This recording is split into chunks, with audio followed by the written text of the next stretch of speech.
So yo guys, nandito tayo sa Mindanao Avenue guys. So palis na ako. Ah, Papunta tayo ng Logan guys. So pupunta tayo sa atin dito. Medyo pinakakakain na ito siya. Guys, dito tayo.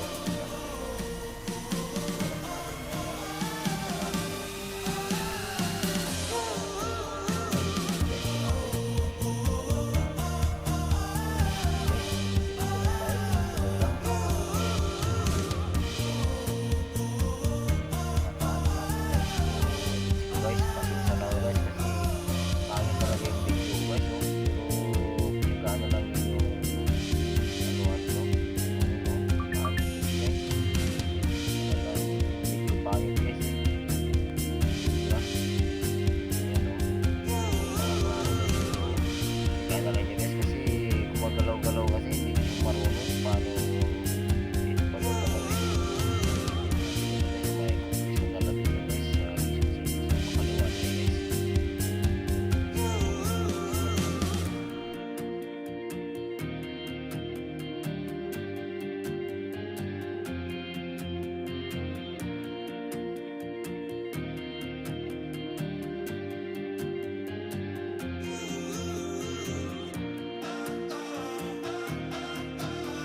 medyo papatay-patay yung motor ko, so parang hindi ko maintindihan kung bakit ito. Nakabahan lang ako kasi papatay-patay talaga. At sa oras naman ito guys, nakausap ko na lang yung Rutin na pupunta ako dyan sa so ayaw talaga umandar guys, biglang namatay lang guys, naroon na sa ano, tumabi na lang ako.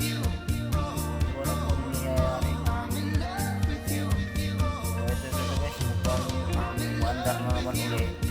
Patay-patay kanina pa yan. Tuloy-tuloy na ako guys. Sana tuloy-tuloy na to. Yung andar na o yan. Guys, pero sa pagkakataon guys, parang dito na parang kinakabahan ako siyempre. Nasa daan ka masisiraan ka lang. Bigla lang talaga guys. Mga 3 beses guys. Talagang pahinto-hinto ako. Nagugulat lang ako. Bakit yan o. So ito naman guys, tuloy-tuloy na to. Sana tuloy-tuloy na medyo lumakas naman yung power ng motor ko. Ayan guys, so matraffic pala dito guys. Dito tayo sa may Balintawak na to. Grabe traffic Balintawak.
So yun guys, medyo nagugutom na kasi ako kaya dumaan mo muna tayo dito guys. Ayan, masarap ng pares niya. So ayan guys, kumakain muna tayo ng pares. Yun. Ayan, napakasarap yung pares nila guys. Talagang 75 lang pero ayan guys, kasi naliligaw na ako eh. Hindi ko alam kung saan na lumampas na kasi ako dahil yung SM kasi. Ayan guys. So tingnan natin guys. Ito ba yung papasukan? Kasi naligaw ako eh. Ayan, tama siguro to guys. Ayan, papasok na po ako dito sa bahay ng akin. Dito yan. Division na dito na tayo sa Marilao, Bulacan guys. Ayan. Marilao, Bulacan.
Kunti lang tao kasi laging naglalamay sila, medyo may mga trabaho kasi, may pasok kasi, kaya hindi basta-basta sa gabi na lang sila nagpupunta.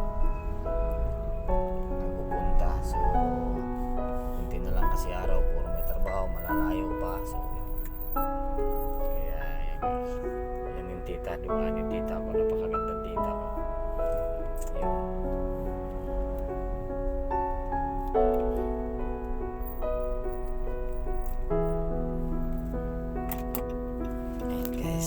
Ayan yan si Ate Brenda, napakaganda, hindi tumatanda, gumaganda nalo, diba? Ayan si Tita Brenda.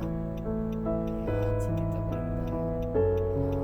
Ito naman ay ating mga kamag-anak sa asawa ng tito ko, mga tao din lahat guys. Pinsan yan. Papakita ko sa inyo yung gwapo kong anak ng Tito Naldo ko. Ayan, yung gwapo-gwapong bata niya, no? May-birthday pala yan bukas guys. May-birthday yan bukas, oh. Yan. Tangkat-tangkat yung bata to, oh. Itong isa, susumabang bata. Ayan naman si Kuya Joven Istolonio. Ayan naman ay dumating ay mga taga Pamplona, Negros Oriental. Ayan si Ate Helen. Ayan si ano, sino nakakilala dyan, diba? Sino nakakilala dyan? Maho, diba? Kapatid ni Bibig yan. Ayan. Ayan. Diba? Hindi ako nakilala. Ayan si Ate Los. Ayan si Kuya Joven, masipag na tatay. Ayan ang masipag na tatay. At walang yan. Ayan si ate. Ayan. Anak ni Kuya Mulo yan. Yun. So, tawa-tawa lang kahit masama, medyo ano tayo ngayon. Ayun tayo. Tawa-tawa lang muna tayo kasi siyempre wala naman tayo i-stress natin yung buhay natin. Hindi natin i-stress. Yung problema nito talaga yan. Kaya yan, kumakain sila. Kain lang muna bago alis. guys kasi may alis na yan. Kahit na nandito pala tayo sa bahay ni Kuya Joven at ni Ate Hilin, at dito ay maalaga talaga pag pumunta ka talaga dito, talagang pakain si Ate Lucio. Yan si Ate Luz, kahit saan mo ilagay yan, talagang maasahan mo yan, di ba? Maasahan mo yan, talagang pakantahin mo yan, kakanta yan, sasayaw yan, sasayaw yan. Ayun, babas mo na tayo kasi tingnan natin sino yung mga narating. Ayan guys, pinapakita ko lang sa inyo yung video para malaman natin yung pamili ka dahil ito. So,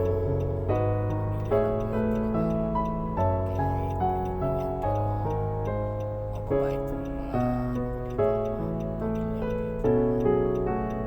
Ayan, so eh medyo nandito sila si pinapakita lang para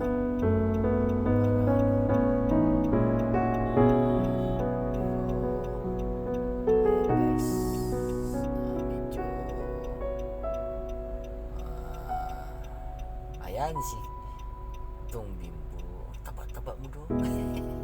Ang cute ng bata. Ang cute ng bata. Oh, di ba? Ang cute. Ang cute ng bata. Ang cute. Ayan si Ate Hilin dumaan. Ay nako. Yun, ganyan lang. Ayan. Masisipag yung mga yan. Di ba? Sipag yung mga yan. So ayan guys, si Ate Hilin. Ayan si Ate Hilin, mabait yan, masipag. Yaman yan. Marami na yung ano. Marami. Ayan si Kuya Erning. Ayan. Si Kuya Erning, ayan. Kita niyo si Kuya Erning. Gwapong-gwapo pa rin. Alam mo kasi guys, hindi naman nagmamayabang. Ang mga kadayday, gwapo talaga, ako na yung pangit. Di mga kadayday yan eh. Tingnan mo yung mga ilong, ang tatangos ng mga ilong nila eh. Samantala yung ilong ko, warang pito. Shit. Shit. Joke lang yan ah. Pero sila mga gwapo talaga eh. Iwan ko ba? Bakit ano? Halo na kasi ako eh. Hindi kasi ako yata pure kadayday. Halo eh. So yeah guys, nakita naman natin.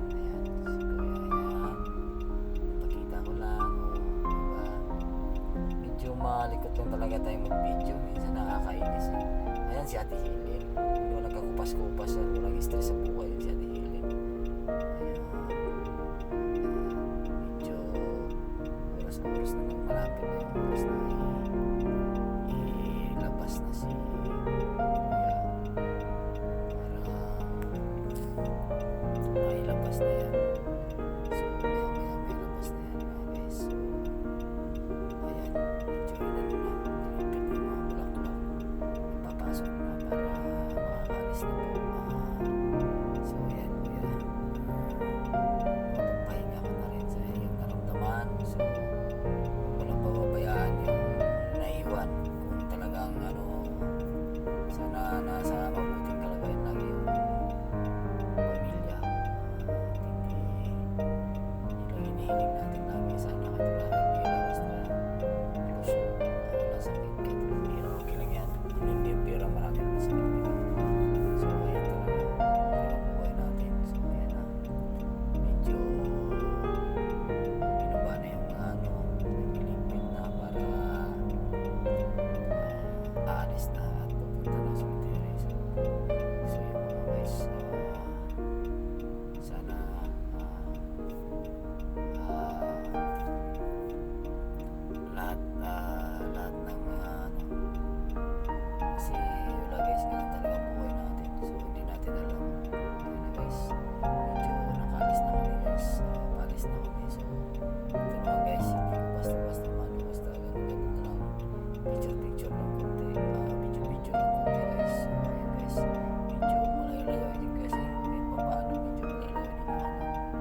tao, wala talaga pagkupas-kupas. So yun guys, nandito na kami sa cemetery. Ayan, tinitingnan ko lang si boss kuya, si Agaw Arman. Ayan, si Agaw Arman, o yung patay tayo lang, o ayan na. So nandito na kami. So ayan na guys, tuminuksan na ulit para makasilip lahat ng kapatid o lahat ng kamag-anak natin sa silip. So makasilip na lang. So ayan guys, marami ding nakisama sa mga pero hindi nga natin kasi kulang kung linggo to guys, baka sobrang dami talaga. So yung nakabra dyan, medyo patapos na. So nandito na talaga sa ano si Agaw Arman. So sumisilip siya at ayan na, medyo siyempre malungkot naman kami lahat. Medyo maano lang, kakayanin lang naman kasi ganyan talagang buhay. Hindi natin alam kung anong oras, kung anong mangyayari sa buhay araw-araw. Kaya ganyan talagang buhay natin, lahat tayo walang isipin dyan pagdating sa mga ganyan. Kaya paalam na lang kuya, ang sinasabi ko sa'yo, alam mo may iwan, kaya mong bantayan sila, bantayan mo lang sila kahit pa paano. Kasi para importante maayos yung ano, hindi ka pinapabayaan ng pamilya mo kahit pa paano. Talagang ginawa ng lahat, pero ganun pa man, wala talaga isintin ko lang sinisino pagdating sa babawiin yung ating buhay. Wala natin magawa, kahit presidente ka pa, kahit sino ka pa, lahat may pinakamayaman ka pa sa mundo na to, diba? Alam na natin lahat yan. So ayan na, medyo pinapakita ko na medyo ano talaga, pero kaman sana tapos na yung takbuhin mo. So maghintay ka na lang, diba? Ikaw yung sana ingatan mo lang lagi yung mga naiwan. So lalo sa pamilya mo. Yun nga guys, siyempre hindi natin maiiwasan yung ganyan. So talagang dapat talaga handa tayo sa bawat yugto ng ating buhay kung ano mangyayari. Ayan, salamat pala, maraming salamat sa nakiramay sa aming pamilya, sa pamilya. Ayan na, salamat sa inyo lahat. Ayan, hindi nakita ni si Ate Sally, yung asawa ni Tito Kuya Ruben. So ayan, tapos na, medyo siyempre sa lahat naman ng bagay hindi mawawala yung halos kailangan mo lang i-video, kailangan mo lang diba? So medyo patapos na habang naghihintay kami, habang tinatakpan yung kanyang so ayan, so hindi talaga mawawala guys yung picture picking. Siyempre bira-bira lang din kami magkita-kita. So yung mga kababayan, salamat sa inyo at hindi talaga mawala yung picture picking muna kasi bira lang din talaga kami nagkikita-kita. So ang tagal talaga namin magkikita-kita kasi 4 beses sa trabaho, kaya picture muna kami. So ayan, mga salamat. Ayan, salamat sa inyo lahat. Ayan ang asawa ni Kuya Ruben, yung si Ate Sally. So ayan, thank you sa inyo. Huwag niyo kalimutan i-share, like at mag-subscribe na rin kayo bilang tulong sa inyo sa akin. Thank you.